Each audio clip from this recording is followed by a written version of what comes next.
Good morning and welcome very much to Emma, Isla, Sophie and Fiona, who are joining us today to have a discussion around the impact of children's rights in schools in Scotland. I'm Maxine Jolly, I'm a Senior Education Officer in Education Scotland. And Emma, would you like to introduce yourself? I'm Emma Muir, Community Learning Officer at Renfrewshire Youth Services. Thank you. And Isla? I'm Isla, I'm an S4 pupil at Trinity High School in Renfrew. Great, thank you. And Sophie? Hi, I'm Sophie. I'm Primary 7. I'm from St David's Primary. Thanks very much. And Fiona? I'm Fiona White, and Health and Wellbeing Development Officer within Renfrewshire Council. Thank you very much, everybody. As I said, we're here today to try and find out what your perceptions are, children and young people's perceptions of children's rights in school. So I'm going to start off. The first question is really, how are children's rights recognised in your school? Within my school, I was involved in a group which helped my school achieve the status of being a Silver Award Rights Respecting School. And so since that time, we've been on our journey towards gold. But during that time, in order to achieve that award, we had many lessons in social education classes in which children learnt about their rights. There was many conversations about safety, how to keep safe in the community and online, which is obviously upholding the safety of the child. And as well as that, when we had children come up from primary 7 and primary 6 in order to have their induction training for high school, they were able to learn about their rights in their country and comparing it to other countries, which obviously is just stressing Article 4 in itself, which is kind of the identification and implementation of these rights. Along with that, in our school, we've had a lot to do with MVP mentors, which is mentor and violence prevention, and that's honestly helped also promote the safety of the child, which is Article 37, opposing the cruel behaviour and encouraging a safe, good environment for a child to be in. So generally, I think that's what our school's been doing thus far, but we're definitely doing a lot more in order to promote the rights and make children aware of the rights that they have. I wonder, Sophie, if there's anything you want to add to that from your own school? Teachers try their best to listen to us and our opinions and encourage us to do more stuff to do about the rights. We've had a real focus on pupil voice and pupil rights within Renfrewshire Council. Obviously, we've just heard about MVP, and it's great to hear such positive comments in Trinity High School, but also around the development of our personal social education courses. We've really made sure that pupil voice is at the heart of the developments that we've made over the last few years, and those developments have been recognised by COSLA and by Scottish Public Service Awards as well, which is really encouraging. That's great news, yeah, because we know that there were some concerns about PSE in some local authorities, so it's good. Moving on, you've talked a little bit already about what your school is doing to recognise rights, but what difference do you think it's making in your school, not just to yourselves, but to all of the other learners in the school too? We have citizenship groups, which allows us to pick a key, where you can either do rights nights, you can do the eco, and then you can do community champions, which lets us all talk about what we can do to make things different about everything.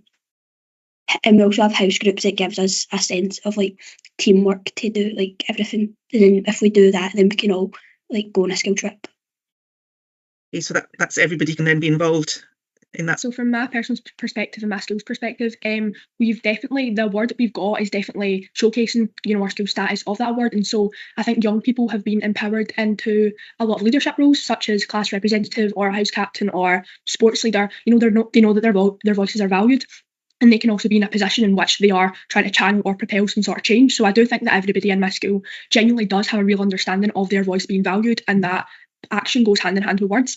And so I think when that action does translate from those words, we genuinely do see more people in that position, more people encouraged to speak out, make change, whether that be something to do with the toilets or something to do with a phone policy in school. Our perspectives are definitely offered and valued, I feel. Okay, and finally, and you've already, I think, again, partially answered this question, how are your views listened to and acted upon? But I'm going to add a little bit extra around that, and that is, how do you know? So who would like to go first? It's the last question, so you going for it, Sophie? We have wellbeing surveys that take place at assemblies, and then we can vote on how we're feeling about the school. And then we have pupil council meetings, which is pupils that go to a meeting, and then we talk about what we want more of and everything. And then we have the opportunity to take part in our ownership of our learning by looking at the different types of topics that we would like to choose, like novels and books and everything. And then we have your say opinion box in the main corridor, which you can put a piece of paper in of what you want, have your say, and then you put it in the box, and then Miss Olsen and Miss Clark look through it. And then we have our house captain and vice captains that can lead house afternoons and around a focus.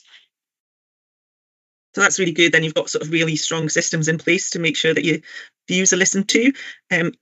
I'll come back to you in a minute, Sophie, because I'm going to give you some thinking time around what things have changed because of all of these opportunities to have you say. So I'll give you a minute or two to think, and come to Isla.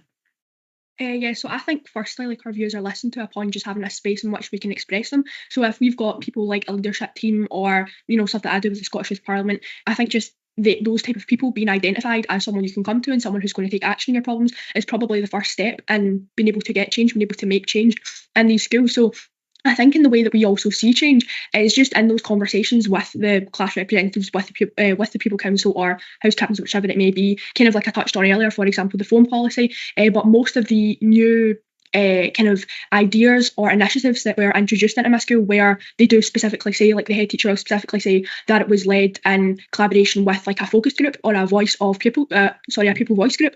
And so I think like seeing that change and knowing that it's came from the voice of your peers, of your classmates, and knowing that these are issues that affect you and other people, we definitely do, you know, understand that our rights are valued and our voices are valued. And I think that they're actively enforced in the safe environments which they're in when we do see that change.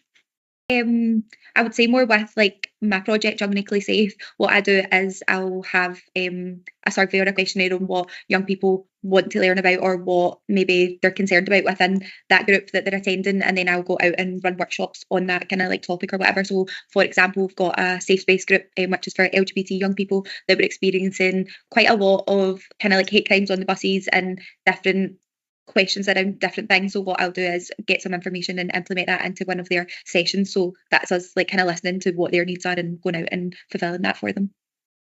That's a really good example, and that'll impact in school as well, you know, so great that it's going across the community into the school as well. We'll know the UNCRC is incorporated into Scottish law now, so we all have to be aware of children's rights and uphold them.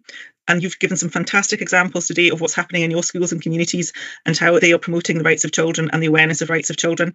So this is a really important topic, and I'm really pleased that we've managed to have this conversation this morning.